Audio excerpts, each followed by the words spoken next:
نزل القرآن. السلام علیکم ورحمۃ اللہ وبرکاتہ. الحمد للہ رب العالمین والصلاة والسلام علی سیدنا و مولانا محمد وعلی آلہ وصحبہ اجمعین. رمضان کی برکات اللہ تعالی ہم سب کو نصیب فرمائے. مہینہ چل رہا ہے، ایام معدودات، اللہ نے اس کو چند دن فرمائے ہیں.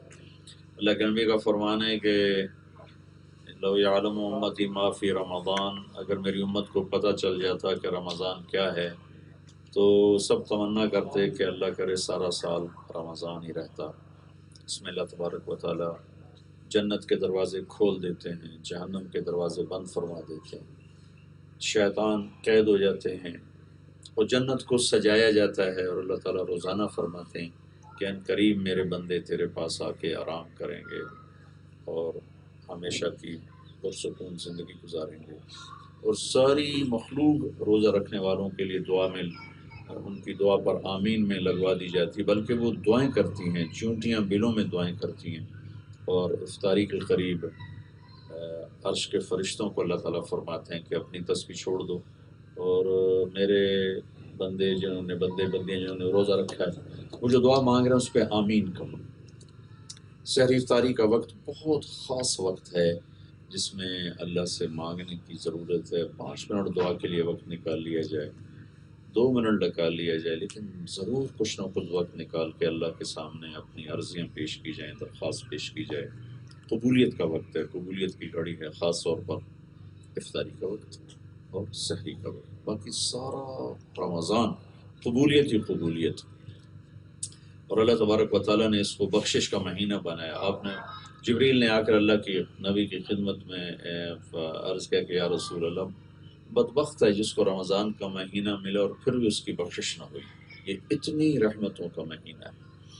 تو میرے مالک الملک نے اس کو جنت کے لیے ایک راستہ بنایا ہے. اور اس میں جنت، اور اس میں جو فرض ہوتا ہے وہ 70 فرض کے برابر ہو جاتا ہے، جو نفل ہوتا ہے وہ 1 فرض کے برابر ہو جاتا ہے. تو یہ بہت بڑی قیمتی چیز ہے. اس کی حفاظت جتنا رکھنا مشقت کا کام ہے، اس سے زیادہ اس کا بچانا مشقت کا کام ہے. اور اس کی حفاظت اس قدر ضروری اللہ کے نبی نے فرمائی کہ وَإِذَا صَابَكَ أَحَدٌ فَقُلْ إِنِّي صَائِمٌ. کوئی تمہیں گالی نکالے، گالی پر تو ہر آدمی کا میٹر گھوم جاتا ہے، غریب ہو امیر ہو. تو میرے نبی نے فرمایا اگر کوئی تمہیں گالی بھی نکالے تو تم اس سے کہنا بھائی میرا روزہ ہے، میں جواب نہیں دے سکتا. اس کی حفاظت اتنی ضروری ہے. اور مشاہدے میں یہ بات آئی ہے کہ روزے کو سب سے زیادہ جو چیز خراب کرتی ہے وہ یہ زبان کا غلط بول ہے. سب سے زیادہ جس سے روزہ خراب ہوتا ہے اور روزے کی نورانیت جاتی ہے، افادیت جاتی ہے، روزے کی جزا میں خلل آ جاتا ہے، کمی آ جاتی ہے. بہت سے گناہ ہیں لیکن جو گناہ سب سے آسان ہے، ہر آدمی حرام نہیں کھاتا، اللہ کا فضل ہے، بہت لوگ ہیں حلال کھانے والے، لیکن زبان کا غلط استعمال 100 میں 100، 1000 میں 1000، لاکھ میں لاکھ، کروڑ میں کروڑ. کوئی 3-4 کروڑ اکٹھے ہوں تو شاید ان میں کوئی ایک آدھ ایسا مرد عورت مل جائے جو زبان پہ قابو رکھتا ہو اور اپنے دین کی حفاظت کرتا ہو.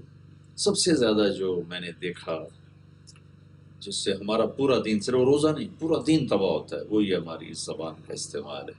جسے میرے نبی پاک صلی اللہ تعالی علیہ وسلم نے معاذ بن جبل سے فرمایا تھا کہ معاذ تمہیں دین کی چوٹی کی چیز بتاؤں، تمہیں دین کا ستون بتاؤں، تمہیں دین کی آخری درجے کی چیز بتاؤں، تمہیں دین کا سرا بتاؤں. الا انبئک برأس الامر وعمودہ وذروۃ سنامہ. 3 لفظ استعمال فرمائے کہ تمہیں آخری درجے کی چیز بتاؤں، تمہیں ستون بتاؤں، تمہیں اعلیٰ درجے کے دین کی چیز بتاؤں. کہنے لگے کیا یا رسول اللہ؟ تو آپ نے ایسے کیا، فأحوى بإصبعيه، اپنے ایسے اپنے یہ 2 انگلیاں کی، انگوٹھا انگلی اور یوں کر کے اپنی زبان کو پکڑا، پھر فرمایا کف ھذا، اس زبان پہ قابو رکھنا، اس زبان پہ قابو رکھنا. تو معاذ کہنے لگے یا رسول اللہ انواخذ بما نقول، یہ جو ہم بولتے ہیں اس پر بھی کوئی پوچھ گچھ ہوگی؟ تو آپ نے کہا ثقلت کا امک یا ابن جبل، ارے جبل کے بیٹے تیری ماں تجھے روئے، کیا کہہ رہا ہے؟ وَهَلْ يَكُبُّ النَّاسَ فِي نَارِ جَهَنَّمَ إِلَّا حَصَائِدُ أَلْسِنَتِهِمْ، تمہیں خبر ہے سب سے زیادہ جہنم میں دھکا دینے والی یہ زبان ہوگی، اور صرف جہنم میں نہیں دھکا دیتی، یہ اس زبان نے آج گھروں کو بھی جہنم بنا دیا ہے، خاندان ٹوٹ گئے، بہن بھائی بچھڑ گئے، ٹوٹ گئے، بکھر گئے، میاں بیوی میں نفرتیں، ساس بہو میں نفرتیں، بھائی بھائی میں نفرتیں، خاندانوں کے خاندانوں میں نفرتیں، کہیں کوئی جینون بھی ہو سکتا ہے سبب ہو، کوئی جائیداد کا، کوئی زیادتی کا، کوئی ظلم کا عنصر ہو، لیکن 99% میں نے دیکھا ہے جو آگ لگائی ہے اس زبان کے غلط استعمال نے لگائی ہے، تو یہ مہینہ صبر کا ہے اور تحمل کا ہے، تو اس میں میں تمام بہن بھائیوں سے، بچوں سے، بچیوں سے جو میری بات سن رہے ہیں، میں گزارش کروں گا کہ آپ اس کی پریکٹس شروع کریں کہ اس زبان سے جھوٹ نہیں بولنا، اس زبان سے کسی کی غیبت، جس کو بیک بائٹنگ کہتے ہیں، غیبت نہیں کرنی، کسی کی برائی نہیں کرنی، کسی کو تانا نہیں دینا، کسی پہ طنز نہیں کرنا، کسی کو گالی نہیں نکالنی، کسی کو بے عزت نہیں کرنا۔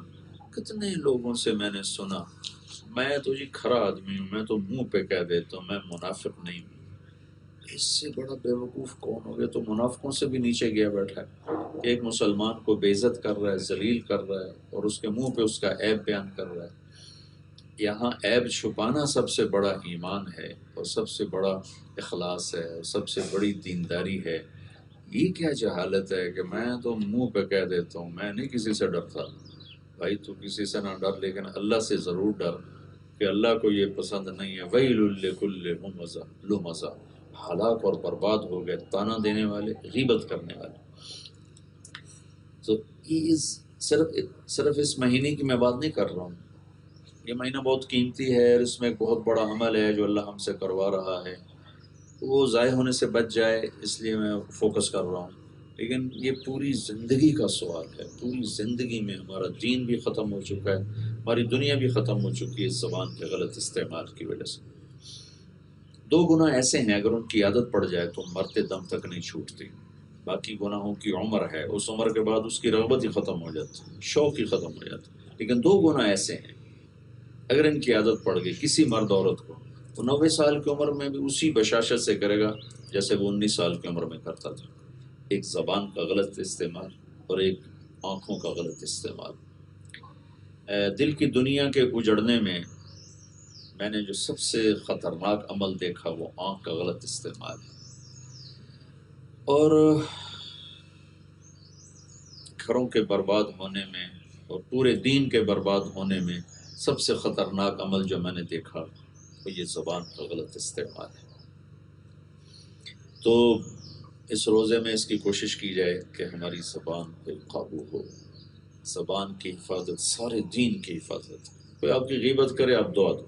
امام ابو حنیفہ رحمۃ اللہ علیہ کی عجب عادت تھی، جب انہیں پتہ چلتا کسی نے اس کی غیبت کی تو اس کو مٹھائی کا تھال بھیجتے تھے، فرماتے بھائی آپ نے مجھے نیکیاں بھیجی ہیں اور ہدیے کے بدلے میں ہدیہ دینا ضروری ہوتا ہے، تو میں آپ کو مٹھائی بھیج رہا ہوں، کیونکہ جب میں کسی کی برائی کرتا ہوں تو میری نیکیاں اس کو چلی جاتی، تو وہ اس کے جواب میں یہ کرتے تھے۔ امام ابو حنیفہ رحمۃ اللہ علیہ کے بارے میں آتا ہے زندگی میں کسی کی غیبت نہ فرمائے۔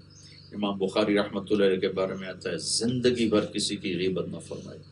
امام ابو حنیفہ کو اتنے تانے سننے پڑے، آج بھی سننے پڑتے ہیں نادانوں کے ہاتھوں، تو نادانوں کی زبان سے، تو اللہ نے ان کو وہ مقام بخشا کہ کوئی امت کا آدمی وہاں تک پہنچا۔ امام بخاری کو اتنا ان کے زمانے کے علماء نے حسد کی آگ میں جلایا، حتیٰ کہ آخری زندگی میں بھی گھر چھوڑنے پر مجبور ہوئے اور عجب دکھ بھری دعا مانگی، اللہم ضاقت علی الارض بما رحبت فاقبضنی الیک۔